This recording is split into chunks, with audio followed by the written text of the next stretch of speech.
Good morning, this is Angela with Parkrose Permaculture. It is a cool, rainy day here in Portland, Oregon. We are standing in the backyard of my permaculture garden in Zone 8B. I thought I would make a little video today to talk about something that has been coming up a lot in gardening groups for my region, the Pacific Northwest. We have been having a very rainy and cool late May and early June. We're getting above average rainfall, which is fantastic because we've been in a drought for a few years and we've been experiencing a significant dearth of water. And if you look at my videos from a year ago, we were moving into a horrible heat wave with a heat dome and experiencing record high temperatures of 115 degrees. So I would very much prefer to have it be 62 and rainy to be versus being 115 and horrendously, oppressively hot. Last year, I was dealing with raspberries and blueberries getting burnt to a crisp because they are used to temperatures like this. They are adapted to this climate. And so when we're seeing this kind of weather, I see folks being concerned like, oh my gosh, is my garden screwed for the year? We are dealing with heavier than normal slug issues because it is the hot, dry weather that makes the slugs kind of recede for the season. And so we are dealing with some factors that are perhaps a little bit heavier this year than in other years, like slugs, like snails, because this is a kind of climate they really enjoy. We're also seeing a delay in things blooming. If you are like me and you're looking back on your social media feeds from a year ago, things were ahead a year ago because it was warmer than normal. So are our gardens in trouble this year? Are we set up for problems with our veggie crops and our flowering crops because it's been so cool and rainy? I personally am not worried.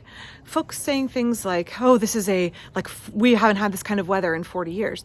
I've been in the Pacific Northwest for 19 years. Granted, some of those years were on the Oregon coast where it is even cooler and rainier than it is here in the Portland area.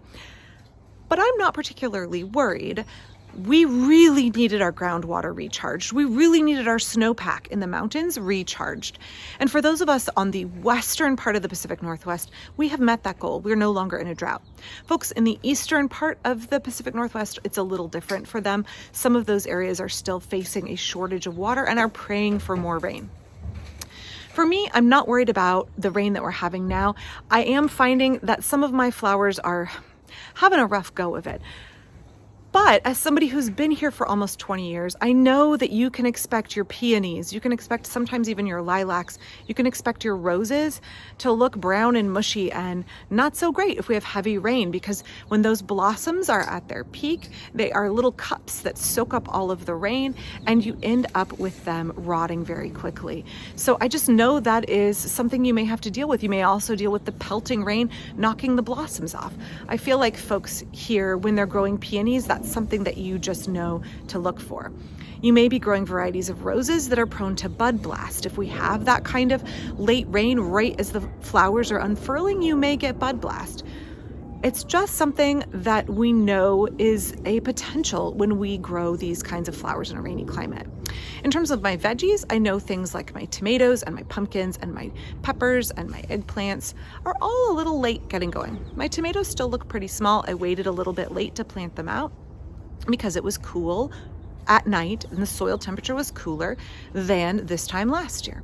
But I am not concerned. I would rather have it be a little bit wet and cool. You can see my tomatoes. Whoop, down here, there's one, not super big yet. I would rather have them be a little delayed, knowing that in my climate, it typically doesn't rain at all in July or August or most of September. So I'd rather have that groundwater fill up. I'd rather have my deep, thick mulch beds holding that water down in the ground than deal with a drought and hot, dry weather and my plants struggling. So if you are starting to be a little bit stressed about how cool and rainy it is here this time of year, I would not be concerned. I would say it's okay. Take a breath. Know that a few things may be struggling a little bit, but so many things in the garden are going to catch up and they're going to be just fine. I'm going to take a minute and show you around what my garden looks like right now after we've had 3 days of an atmospheric river and just pelting rain. I'll show you what it looks like right now and then I'll come back at the end. Thanks. So I'm just going to show you around the backyard a little bit. You can see my rain garden is looking really lush and full. I have found that things are definitely a little bit ahead in this part of the garden this year.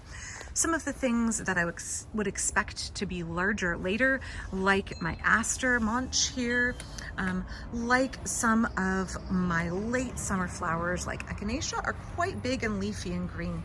And I'm hoping that my rain garden has helped facilitate water movement from my roof down through my garden out into my beds and kind of help me stock that groundwater.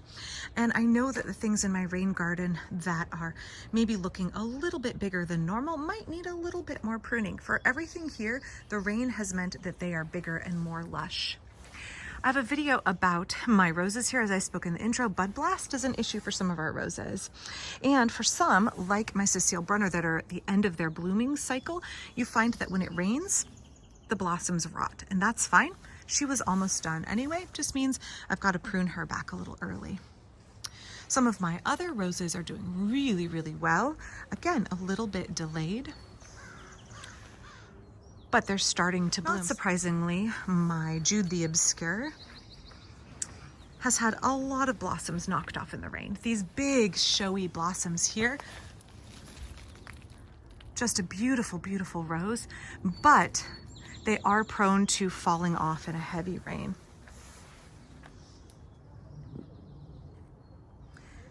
Again, below it, tomatoes, quite small. My summer squash just coming up.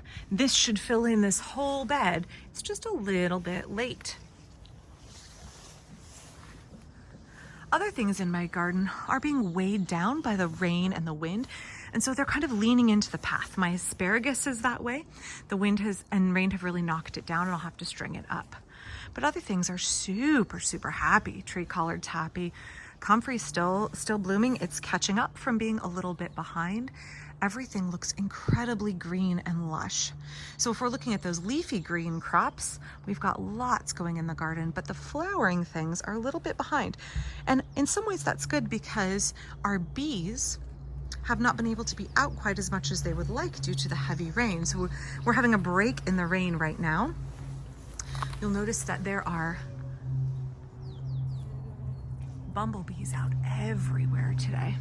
That's because we've got this break in the rain, but when our weather is really rainy, the pollinators can't be out. So it's actually okay if our flowering crops are a little late blooming and wait for that dry weather so that they're timed for their partnership with the pollinators.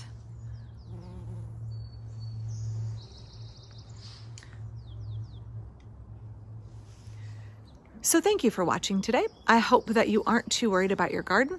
You know that if you have good design and you have planted a diversity of species in your garden, a diversity of varieties, that you know every year a few things are gonna struggle because the weather is different every year. There's what our climate is, but then there's climate change, and then there are also isolated weather events, and there are normal fluctuations. So we know if we include a diversity of crops that some years, some things won't do as well as others, but overall our system will be productive and diverse and help meet our needs. So I hope that you are looking forward to the coming summer. I know that I am, and I will be back with lots more for my permaculture garden. Thanks.